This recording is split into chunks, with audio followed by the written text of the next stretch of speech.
Good morning and welcome back to TVP World on this Easter Sunday, coming to you live from Warsaw.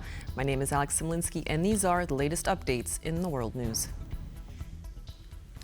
The Russian army is trying to create a general impression of a ceasefire, but continues attempts to inflict losses on Ukraine.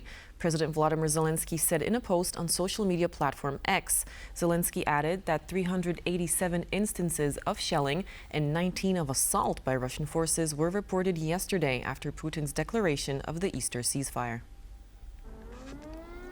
The Russians also reportedly used drones 290 times between 6 p.m. and midnight on Saturday. As of 6 a.m. today, the Ukrainian Defense Forces reported 59 cases of shelling and 3 combat engagements in the Pokrovsk and Novopavlivka regions. Drone and artillery strikes were also reported in the Kursk region. Zelensky added that Ukraine is still open to extending the ceasefire for another 30 days after its end on midnight.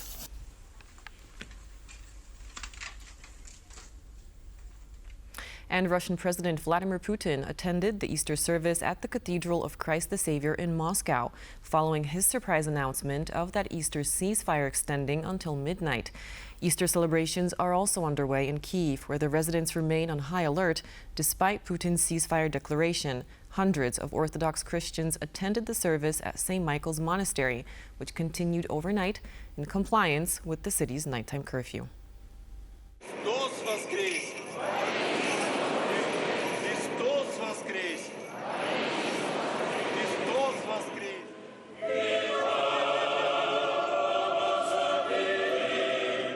И праведный Бог Отец Иакима и Анны и всех святых помилует и спасет нас.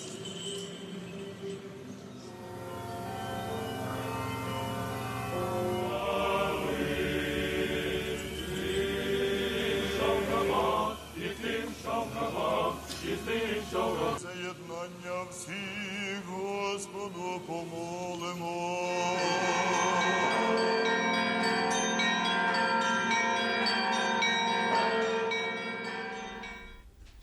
Vladimir Putin has worked with 5 American presidents during his 25 years at Russia's helm. His approach to the U.S. has varied depending on who it is that occupied the White House. But analysts say he has shown a consistently calculated approach, frustrating and alarming Washington with his repressive expansionist iron rule. But as peace talks over Russia's war in Ukraine hang in the balance, some wonder if the current U.S. president's unpredictability will outwit the Russian leader, or whether, in fact, Putin is playing Donald Trump. Our journalist John Todd has prepared a special report on this. Here's an excerpt, and you can tune in for the premiere at 11:15 a.m. here on TVP World.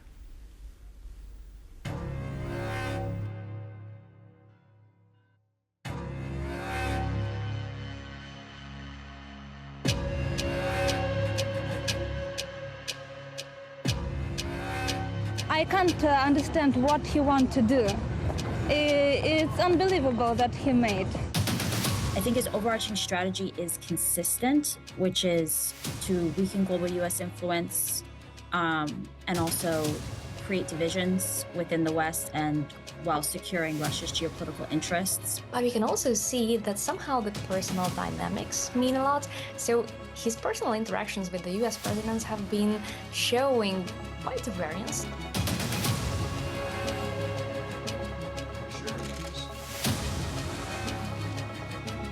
What we see on the ground is Putin just continues doing what he was doing and things did not actually change. So President Trump has been fooled.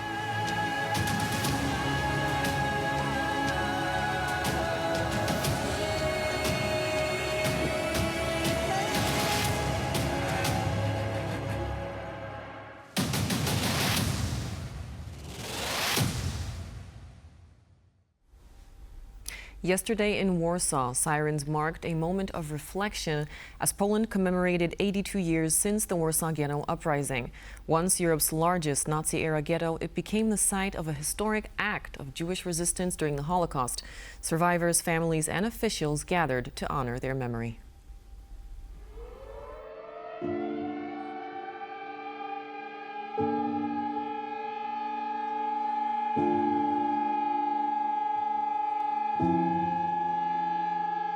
The main part of the commemoration at the memorial was attended by representatives of the Jewish community, local and state Polish authorities, the righteous among the nations, and survivors of the largest ghetto in Nazi German-occupied Europe. My parents left the ghetto in December 1942. I come from a very wealthy family on my father's side, and he was able to bribe some people, so we left the ghetto and had a cellar arranged for us on Śliska Street outside the ghetto. My parents were there for a long time, but eventually somebody snitched on them, and they just dragged my mom and my mom's brother out of the basement, and they just shot them in front of the house. Saturday's commemorations culminated with a march to the Umschlagplatz, a site from which Nazis transported more than 300,000 Jews to death camps between 1942 and 1943. Participants in the march emphasized the need for education and remembrance. So that they know that something like this can happen based on our testimonies, those who survived, that it can happen in the middle of Europe, in a civilized country, such terrible things, and that we have to remember, because it seemed that the Second World War taught us something. All the extermination camps, everything from that time cried out for justice. It turned out that it was not enough, that we still have to speak loudly about it in order to prevent future persecutions. Marek Edelman, one of the leaders of the Warsaw Ghetto Uprising, used to place daffodils in front of the Warsaw Ghetto Memorial, and since 2013, paper daffodils have been distributed to the public as part of the annual event. The word of the mission is like the remembrance connects us, and this is exactly what comes to my mind, that we should connect people right now. We know how times are, so it's really important to talk about history of Warsaw. The heroic fight in the Warsaw Ghetto lasted 29 days, after which the Nazis razed it to the ground. The following year, German-occupied Warsaw would see another attempt to fight for freedom, with the start of the 1944 Warsaw Uprising on August 1.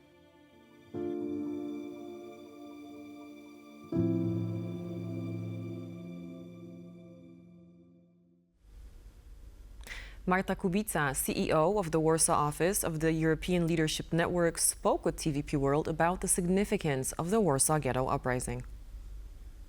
The Warsaw Ghetto Uprisings started on April 19th. It was the Passover Eve. Right. It was also the day before Hitler's birthday. That was supposed to be a surprise gift for Hitler and the Nazis. The uprising basically lasted for 29 days. It was a heroic act of people who didn't want to die without a fight. And we have to remember their heroic acts. And so this was actually people saying, I'm taking control of my life. Absolutely. I'm not going to have it taken from me without putting up... I'm not going to die in Auschwitz. I'm not going to be shot by the Nazis on the street. And moving on now, 2024 was the warmest year on record in Europe. That's according to EU's Copernicus observation system. This climate warming affects many ecosystems around the world, and these changes are particularly visible in Scandinavia. Glaciers in Sweden and Norway are melting at a rapid rate. In the last year alone, due to higher temperatures, they shrank by an average of 1.8 meters. This loss can have a profound effect on the ecosystem. We need to take care of these small ice caps. They are incredibly important to us humans, for energy, agriculture, water supply, everything. The whole ecology of the mountains and the Alps depends on this water coming and going. Eric Haas has dedicated his entire life to the mountains, and he has a plan to preserve some of these ice caps. He wants to roll out woolen blankets to stop the melting of one of the glaciers. If we succeed in this, it will be an incredible achievement, a tour de force, that you can do something against all odds. Haas is also hoping that his mission will draw attention to the problem. If glaciers continue to melt at this rate, their disappearance will have major ecological implications. One of them, melting cold water could change water temperature and flow patterns of rivers. Elon Musk's rocket and satellite company SpaceX is among the frontrunners to win contracts to build the so-called Golden Dome, President Donald Trump's missile defense shield. Musk, who donated nearly $250 million to Trump's re-election campaign, has been one of the key figures in the new White House administration. According to sources close to the matter, Musk's SpaceX is partnering with software maker Palantir and drone builder Anduril on a bid to build key parts of the Golden Dome. Representatives from the three companies met with top officials in the Trump administration and the Pentagon in recent weeks to pitch their plan, which would build and launch between 400 and more than 1,000 satellites to circle the globe to detect missiles and track their movement. The Pentagon has reportedly received interest from more than 180 companies keen to help develop and build the Golden Dome, including defense startups such as Epirus, Ursa Major, and Armada.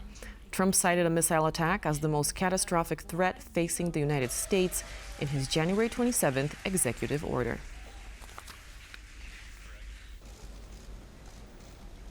The Soyuz MS-26 spacecraft carrying members of Expedition 72 has successfully returned to Earth following a parachute-assisted landing in Kazakhstan at 3:20 a.m. Central European Time.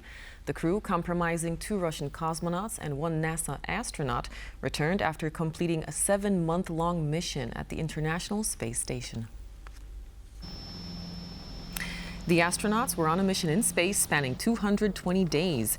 During the course of their assignment, they circled the Earth 3,520 times and completed a journey of 150 million kilometers. Roscosmos's Alexei Ovchinin, Ivan Wagner, and NASA's Donald Petit conducted dozens of scientific experiments during their mission. They first docked with the ISS on September 11, 2024. On Friday, the reign over ISS was handed over to the Japanese-led Expedition 73. And now moving on to some Easter topics. In Poland, Holy Saturday is more than a solemn vigil. It's a celebration of tradition, family, and faith. From the blessing of Easter baskets to leisurely walks through car-free streets in central Warsaw, the day blends sacred rituals with springtime spirit. Michael van Bloemstein has the story. On Holy Saturday, Christians around the world hold vigils at representations of the tomb of Jesus Christ, where, according to Scripture, he was laid before his resurrection on Easter Sunday. For Poles, the day has a particularly traditional meaning. Families, even those that are not very religious, go to church with baskets of traditional Easter foods: eggs, water, bread, salt, ham, and horseradish, which are then blessed and later served for breakfast on Easter Sunday. It's going to be eaten on Sunday, so tomorrow. The most festive, let's say, moment of the day is breakfast. So usually the Christian tradition says that first we should go to the church, preferably at 6 a.m. in the morning. And after that, when we come back home, the whole family is sitting at the big table and is eating the blessed eggs. The blessing of Easter baskets, or święconka, is a uniquely Polish phenomenon. The tradition dates back to the 7th century and has endured ever since. I've wondered myself why that is, but I think it has to do with the fact that there are still many believers in Poland who want to keep this wonderful tradition alive. And Poland is still a country of family tradition, where meals, including Easter breakfast, are eaten with the family. We eat it at home and not in restaurants like in the West. Most families take a walk after the blessing. In Warsaw, authorities have taken steps to make the city center more pedestrian-friendly. Every weekend, starting on Saturday, the main thoroughfare is closed to traffic, including public transport. It is a very good decision, especially during the holidays. People come to the Old Town this way, and we can safely go sightseeing and enjoy the holidays. Warsaw is getting better every year. So, this is a holy period of the highest Good Friday and in the upcoming Easter time. So we do appreciate that people enjoy, and Warszawians have a long weekend. So it's very good that it's a longer pedestrian zone. The tradition of Holy Saturday remains strong in Poland, and the fact that it's associated with going out and enjoying the spring weather does not seem to detract from its gravitas. And with that, it's a wrap for this edition of the World News, but do stay tuned to TVP World for more news updates and commentary.